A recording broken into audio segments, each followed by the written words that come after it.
This is Over the Bars, the Supercross podcast that I've been waiting for. My name is Steven.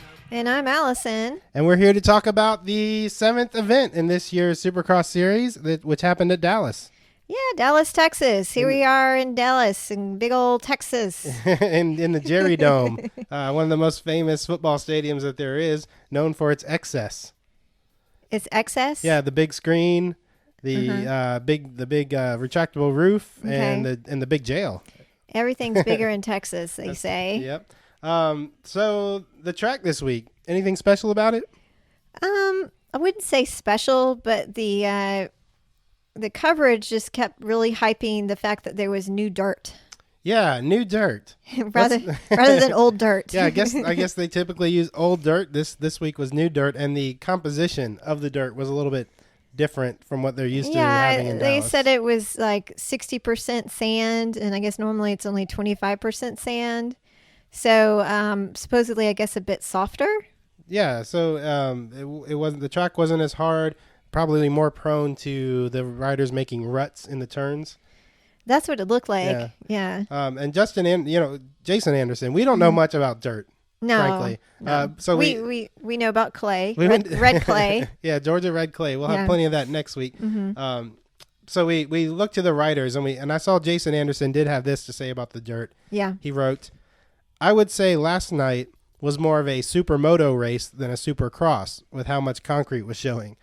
So I guess that was the concrete that was showing in the ruts after the soft dirt was getting... I guess it was a bit too soft. Yeah, probably. Yeah, you don't really want the Supercross dirt bikes riding on the concrete floor of your Jerry Dome. So that's not that good. But I don't know if there was very many exciting battles in Dallas. Certainly there was a lot of crashes. But there were, a little more than normal. It wasn't the most exciting racing we've seen all year. Maybe that had to do with the new dirt. Maybe it did. So the coverage this week, I have to give it up to Fox Sports 1. We haven't talked about the coverage in a while, but we used to complain about the fifth column.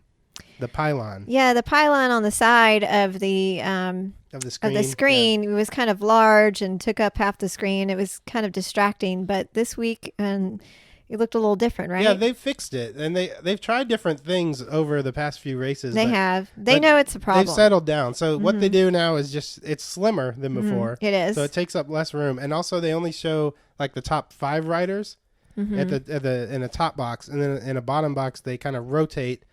With the next 5 riders, so that it's always constantly updating where the standings. I think it looked a lot better. Looks a lot better, yeah. Yeah, there was some issues though with the coverage in the sense that they showed the TV showed the race on Fox Sports 2. Yeah, that was great. And because we don't have Fox Sports 2. Yeah, we don't have Fox Sports 2. We do, however, have Fox Sports 1, which showed a replay of the race at 3 a.m. Complete with spoilers listed underneath the screen, and that running scroll they have with the day's sports news included the winners of the race from earlier in the evening. Yeah, so that was great. That was unfortunate, but hopefully next week it'll be back on Fox Sports 1. Yeah, I think I checked. I think it is. Yeah, I think it is. Thank goodness. Fox Sports 1 Eastern time finally. We won't have to wait up so late. Yeah. Well, 7 p.m. Theoretically, right. Yeah. That's the good thing about the East Coast races. But okay, we've talked about the track. We've talked about the coverage. Let's talk about the East Coast races, starting with the 250 East Division races, a brand new crop of riders. Unfortunately, their brand new race was interrupted by a red flag. It was, yeah. They had to stop the race from an injury, a big crash. Yeah, on the 7th lap, apparently Kyle Cunningham just took a huge spill. They showed him on the track for a second. He was sort of flat on a ragdoll on the track like a ragdoll, not moving. It looked a little scary. He was draped over. I think it was the finish line, a hill. He was just draped over it, like you could see his head and his arm like on one side of the hill. It looked really bad. It was a bit distirbing, but then I cursed when I saw it. They cut to commercial. They came back and he was walking around. He was walking. He was limping off the field. So he gave a thumbs up apparently. So that's a good thing. Yeah, and the red flag, it didn't really have any effect on the race. They did a staggered start. They didn't have to restart the whole race. Right. So That means they just restarted the race with the riders already in the order that they were in. Well, and the funny thing is, the order you thought, oh, this will give a chance of some of the riders who kind of, were not doing well to kind of have a second chance, but with the staggered start, it didn't really matter. No. They ended up exactly in the same place that they were before, just a little bit closer together. A little bit closer, yeah. And Musquin in the 7th lap. So Marvin Musquin, one of our top riders in the East, a name we're going to be saying a lot. Marvin. Maybe we should stick with Marvin because it's a little bit hard to say Musquin. Musquin. What did I say? Musquin. I'm going to mess it up. And I'm going to mess up the other. You're not going to mess up Marvin. Let's just say Marvin. Well, Marvin, he was in the first place when the red flag went, and he was like 5 seconds ahead. He was blowing everybody away. Of Justin Bogle, one of the other main riders, who I'm going to mess up his name too. I'm going to say Bogle. Yeah, so it wasn't very interesting in terms of between first and second, because Marvin Musquin came out, blasted his way to the first place, led the entire race with Justin Bogle a few seconds behind, but never really threatening Marvin at any point. So the real battle actually ended up being for third. It was. Yeah, we had like a four-way battle. Rodriguez. We had A-Rod. Anthony Rodriguez. A rider from Venezuela, 19 years old. The Venezuelan sensation. And he's on Cooper Webb's team. Yeah. So he's the Cooper Webb of the East. He is. But he was being trailed on his heels was Joey Savatgy, Matt Lemoyne, and Jeremy Martin. Yeah. So those guys were just right behind him, and they were all kind of chasing each other. And Joey Savatgy actually ended up overtaking Rodriguez after Martin kind of split between them and left Matt Lemoyne in the back. Rodriguez, he looked like he was doing pretty well, but he obviously wasn't very fast because everybody caught up with him.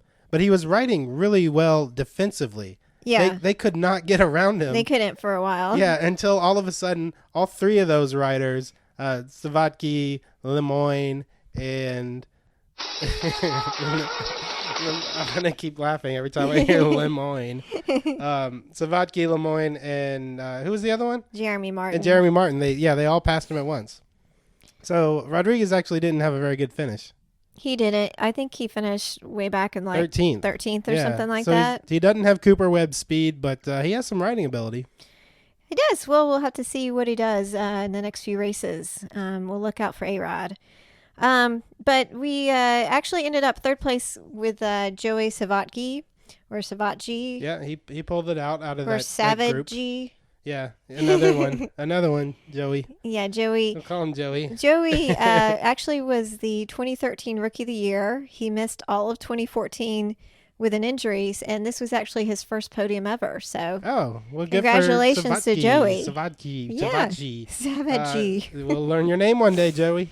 We will. All right, so Marvin Musquin take first. And Justin Bogle. Our 2014 champion. Last year's winner, yeah. He got second. Yeah, on the Geico Honda. My favorite team. Yeah, Geico Honda. And there's another rider that we really like in the 250 East. That's Martin Davalos. Well, we had a kind of a disappointing 9th place finish for Martin Davalos. Yeah, he started out okay, like in the first, like as far as the whole shot went. I mean, he didn't get the whole shot, but he was in like second or third place, something like that. But then he fell in the second lap. Yeah, he crashed. That was disappointing. Didn't recover. We've been looking forward to seeing him ever since last year. Last year he looked like he was actually going to win the points race when he had sadly he had an ankle injury towards the end of the season, and that's how Justin Bogle ended up winning. Right. And this year he's on the Husqvarna, the Husky-Doo. So, I'm rooting for him again. Of course. So we'll look for next week. Maybe Martin Davalos will have a better week. Yeah, I hope so.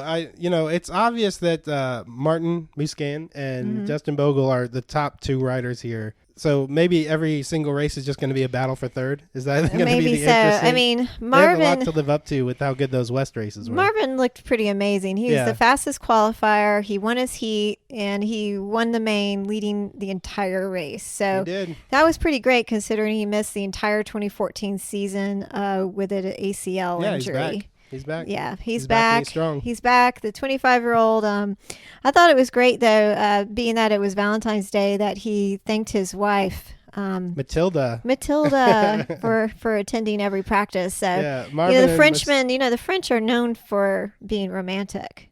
Yeah, well, I've heard that. I've heard that France is a romantic place. It was really sweet. So actually, somehow we were able to get a recording of what he said to Matilda after he won. So, mon chéri, we can do away with the dull preliminaries. Yeah. And make love right away. We can spend the rest of our lives making love. So Jenny Taft had a really weird look on her face. She did. when that's what he that's how he responded to her questions. The French are known for being very emotional, very romantic. So, maybe it was a little too intense for Jenny Taft, but Matilda loved it. Yeah. Yeah, she did. She did.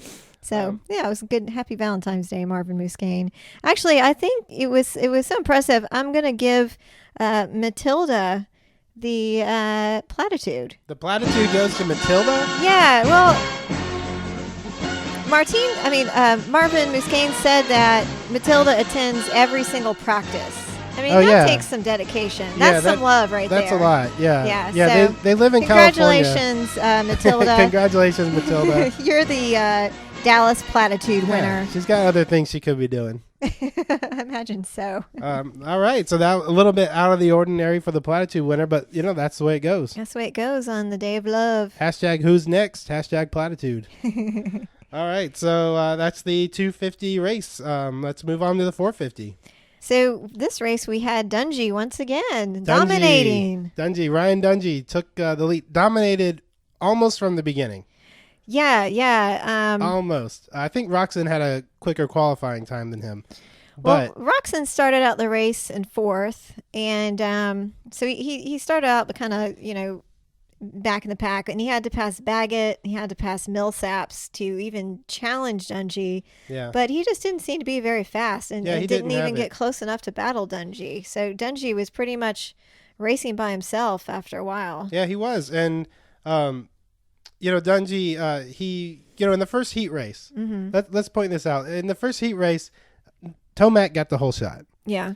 But then before the third lap ended, we had another red flag. Uh-huh. They had to start the race. Yep. And since it was only the third lap, they didn't do the staggered start like they did in the 250 main event. Right. Instead, they just restarted the whole race. Yeah. So here's what I noticed. On the first race, Dungey came out of the gate fast. He did. And he went all the way around the outside of the turn, and he was obviously in first, but because he took that outside lane, a bunch of guys passed him. Okay. And actually got to the corner before him. Okay. So after the red flag on the restart, Dungey, again, fast out of the gate, obviously in first place, but he took the inside lane, and that gave him the whole shot. Right. And when I saw that, I said, oh, look, Dungey's figured this out. Well, he went on to win that heat race easily. And so then at the 450 main event, he took the inside lane again at the whole shot, and nobody came close to even passing him after that. Well, yeah. He's known for being kind of a smart rider. That was very smart. An intellectual rider. Yeah. And that red flag kind of helped him out too. It gave him a chance to kind of figure out how to do the whole shot. Right. And Dungey, who's not one to show a lot of personality on the track, actually he and Marvin Muscane are on the same Red Bull team, KTM team. And when he went over the finish line, he did a hill click. Very impressive. And so Dungey, when he went over being on a teammate, when he went over the finish line, he did a hill click too. Yeah, just try to show him up. This is when they throw I don't think he was showing up. He was showing, some solidarity. Some solidarity. I thought it was pretty cool for Dungey to do that. Yeah, so this is, of course, when they stretch their legs out over their handlebars and click their heels together while they're in midair. Yeah. Yeah, well, you would think they would have that much in common, but apparently they've bonded over the heel click and. Well, Dungey, like Marvin, he's got a very loyal wife too. They actually got married. Oh, really? Yeah, he got married last November. So this was a big deal for Dungey because it wasn't very long ago when the only thing Dungey was in love with was his truck. Did you know about this? No. What are you talking about? Well, let me tell you about it. They hooked it up, so got the GPS, everything. So I really, it's a truck I'll probably have for life. Who is that? There, you've seen it. It's my crib and my trucks, and thanks for checking it out. Well, that was a very intellectual Ryan Dungey. That was Dungey? Talking about how he was going to have his truck for life. Where did he get that accent? So that was back in like 2011, assuming that was before he had fallen in love, maybe. But yeah. So there was this. I found this video of Ryan Dungey where they went to his house and interviewed him. They walked through his house. There was nothing in it but a picture of the mantle of himself, like in a model pose. And then so he walked by that, and then he walked back out to the garage and showed off his truck. And I know Dungey's from Minnesota, but somehow I guess after moving to Florida, he had picked up a country accent. Yeah. So he was showing off about his truck, his first love, but he's married now, and so and the I accent's think gone. Yeah, I think he and Marvin both had a very happy Valentine's Day with their wives. Yep. And that's what you get with a Valentine's Day Supercross race. And then maybe we can credit Dungey's wife Lindsay for straightening out his accent. So congratulations to Ryan Dungey. So any other riders of note? Where did Tomac end up this week? Tomac ended up with kind of a disappointing 7th. The only thing I can say about Tomac is that he put a very aggressive block pass on Chad Reed and actually wrecked Chad Reed. Yeah, drove Chad Reed off the track. Which apparently, according to some interviews I read, later on, apparently that was retribution for some smack talk that Reed had in the press earlier in the week. Okay. So he, I guess he decided to get him back on the track. And Tomac didn't get the black flag for this. He didn't get the black flag. Because it was a racing Because it was a racing incident, and also because it was Chad Reed. Yeah. So Chad Reed, he finished 11th, and here's what Tag has to say about that. Chad Reed is 32 years, 10 months, and 30 days old. Yeah. Yeah, he is.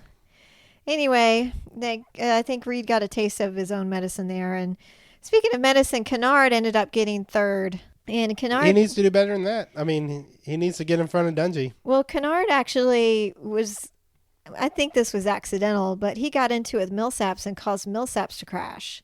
Because Millsaps was actually running, and it was either second or third. Yeah. And Kennard ended up touching the rear wheel of Millsaps and crashing him completely out of the race. Yeah, that was kind of sad for Millsaps. Yeah, well, Trey Kennard is kind of known for riding up really close behind riders. Right. So, I don't know. Like I'm sure there will be some comments about that. Reed. Yeah, exactly. Yeah, exactly. You can't get much closer than actually touching the back wheel. Yeah. You can't.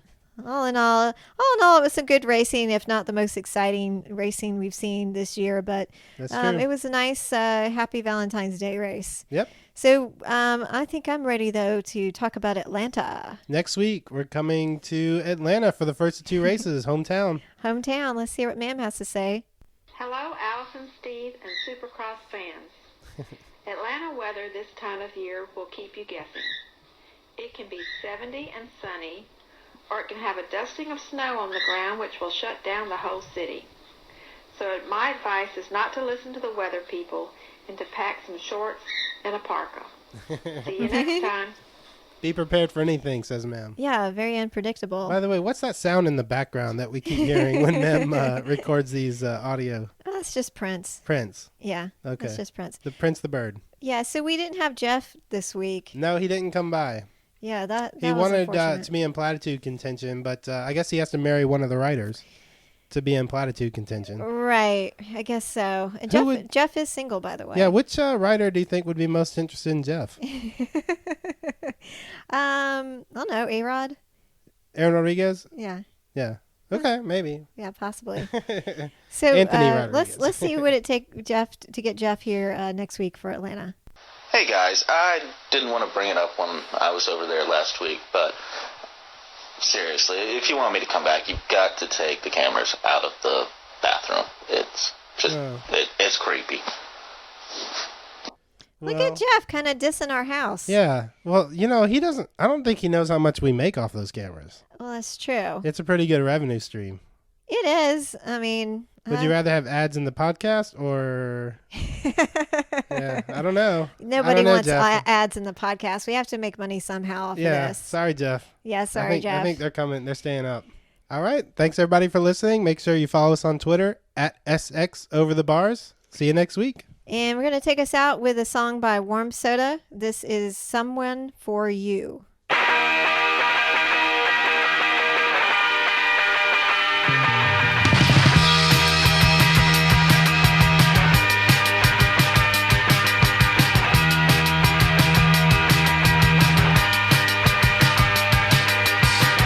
You really opened up my world. I left you feeling that you were just some other girl. There will always be someone for you. There will always be someone for you. Was it a diamond in my hand? Was it not many things that I just can't understand? There will always be someone for you. There will always be someone for you. And if it's all a waste of time, I really wanna know, yeah. 'Cause every time I see you crying, I really wanna die, yeah.